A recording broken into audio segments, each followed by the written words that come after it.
What's happening, guys? It's Mike's Soul Dragon channel, and today we are going to get back to, it's been far too long, Savage Dragon reviewing. So today we're going to do a double shot. We're going to do issues 30 and 31. These are some of the, well, probably not now, but initially these were initially these were some of the more controversial issues of Savage Dragon, but they would probably pale in comparison to the stuff that Erik Larsen is doing in the book right now, especially with all the scenes with bodily fluids and whatnot. So we will go ahead and crack this one open. We see right here on the cover we've got Spawn, and the reason for that is because last issue, the Fiend, she killed Dragon and sent him off to hell with some sort of magic spell or whatever. And as I like to do every issue, we've got Erik Larsen, creator, writer, penciler, inker extraordinaire. So this issue starts out with the police department basically giving a recap of everything that's gone down. And then we have this really great intro two-page spread with Spawn and Dragon plummeting into hell. This looks like something you would see in one of like those old Tom and Jerry cartoons where Tom dies and goes to hell, you know, and he's just like falling through all the brimstone and everything.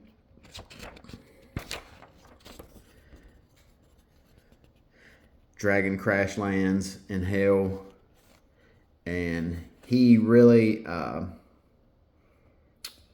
right out of the gate, he is very, doesn't believe it. You know, he goes, this can't be, this has to be some sort of dream. So he's very skeptical about where he's at. And Dragon is a natural skeptic, you know, which I find hilarious considering the world that he lives in. You know, he doesn't believe so much. Then we have this subplot here with Rapture being pregnant with Dragon's baby.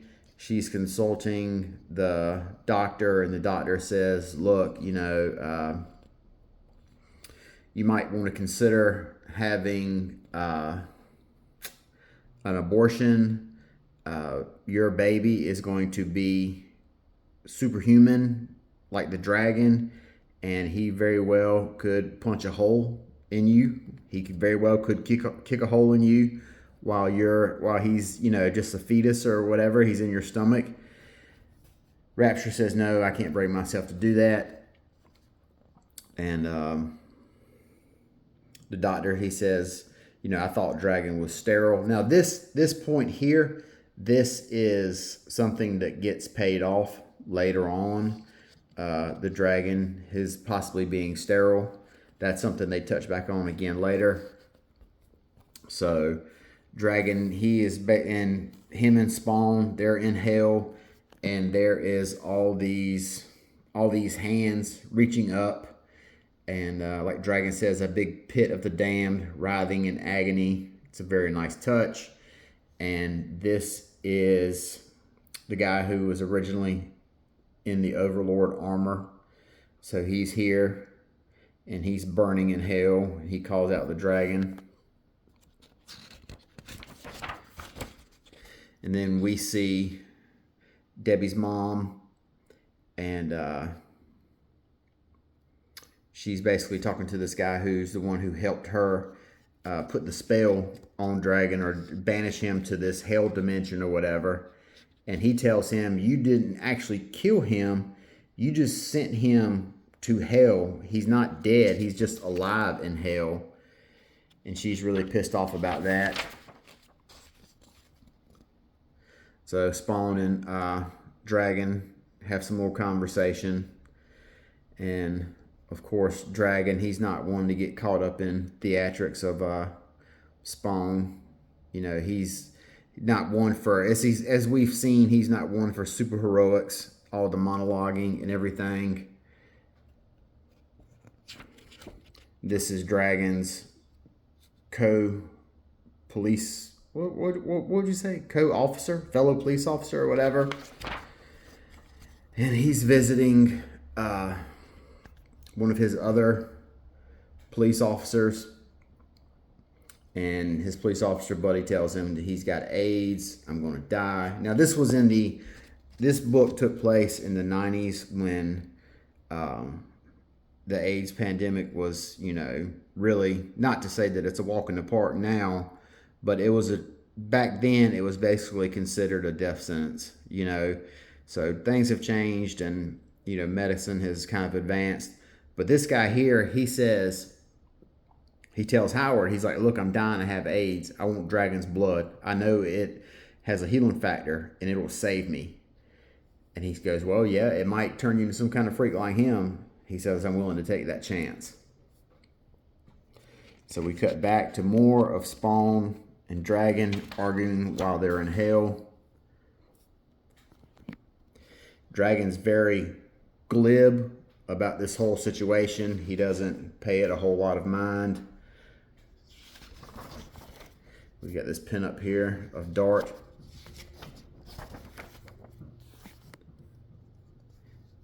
This is a really cool advertisement for the Ninja Turtles book that was at Image at the time.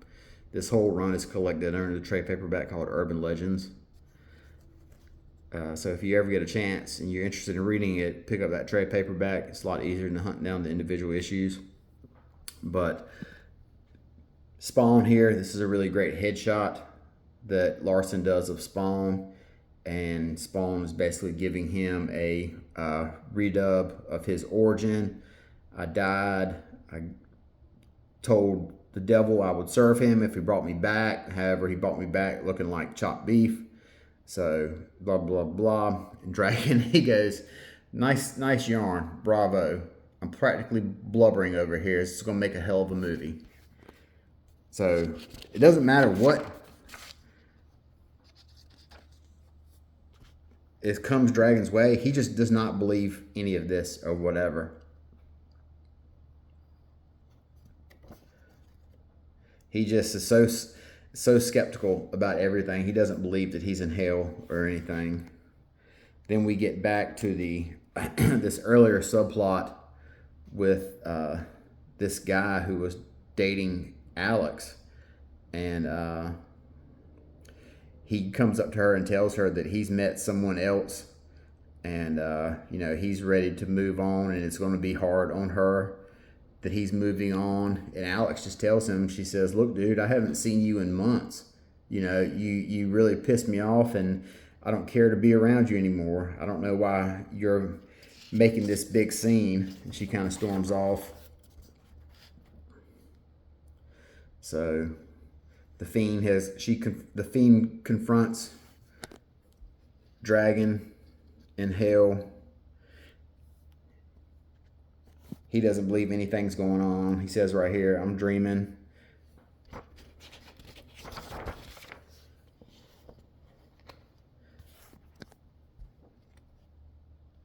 And then he tells her, he says, and he's basically telling her, look, lady, will you fucking get over it? I didn't kill your daughter. The nut job who came to my house did. Let it go, for God's sakes.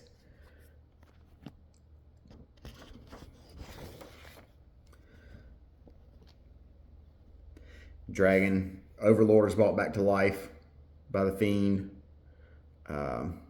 Dragon, I'm going to wake up any minute now. I just know I am. So he still does not believe any of it. Big letters page. Let's see if we can find the obligatory Augie letter or the Olaf Beamer letter.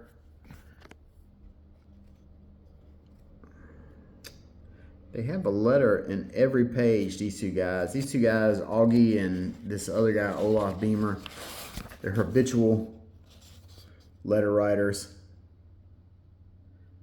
And just my luck, they don't have one in this issue.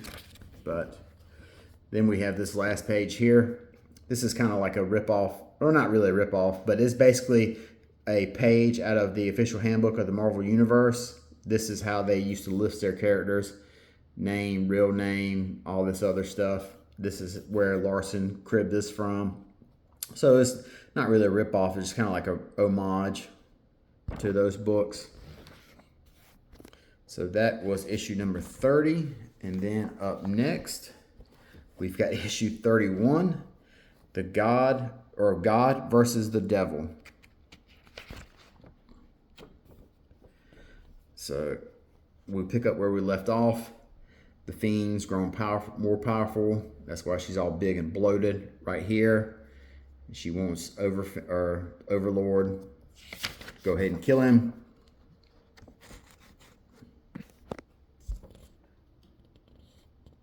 And then, in the most gnarly way possible, Dragon bites off Overlord's finger and then spits it, and it goes right through his head. So that's a damn hell of a kill shot right there. And then Dragon starting to remember everything that's went on. He kind of realizes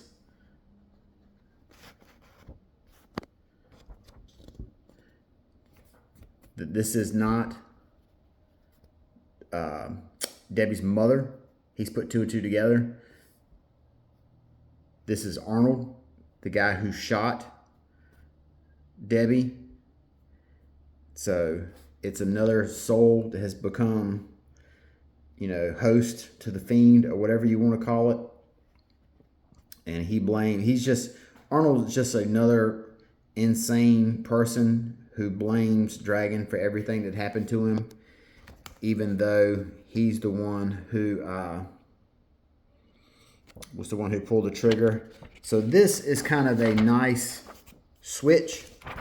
We were thinking that it is yet again it's Debbie's mother, but they show us right here Dragon puts everything together and realizes that it is in fact the guy who killed Debbie. The Fiend says, "Here, screw the devil. What's he going to do about it? It's just not worth it."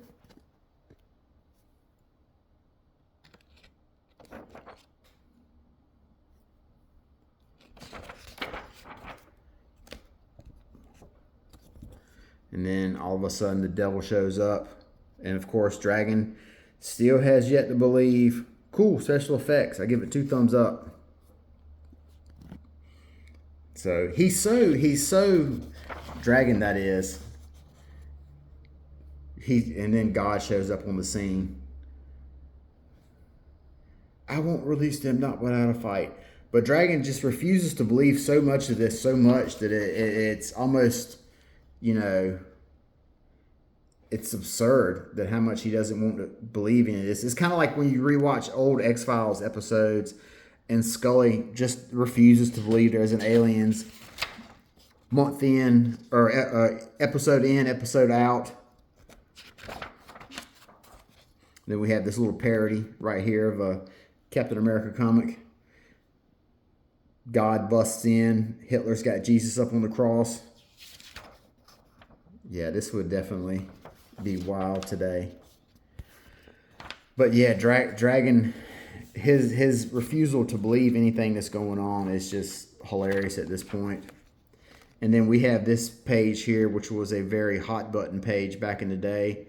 God goes, "Don't fuck with God."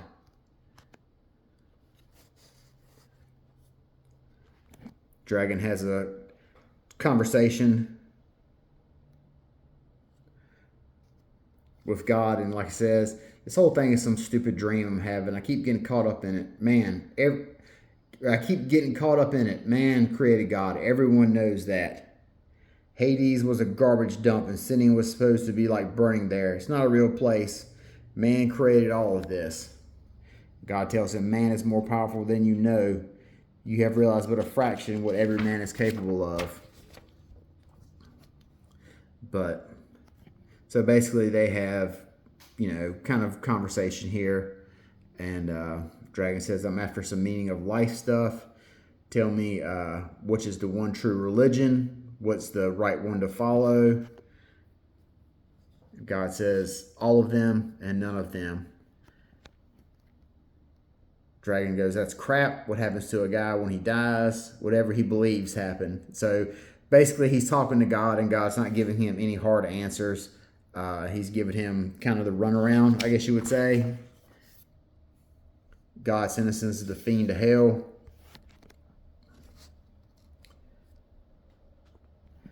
Now you return home. Your time has passed. Following the path of righteousness. Believe me. Dragon says, I had just one more question.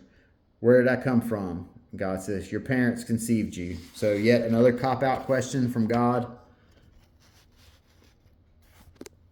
And then we have this big explosion right here as Dragon returns. So that is the wrap up to this issue right here. Dragon has literally been to hell and back. More letters pages. Oh, there's the letter from Augie right there,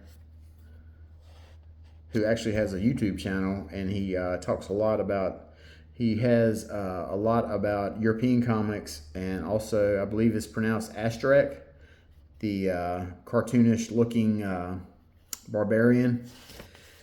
And he has a lot of really good takes and thoughts, and if you find him on Twitter, he doesn't tweet very often, but when he does, it's solid stuff. And then they got another Rapture handbook of Marvel Universe style description.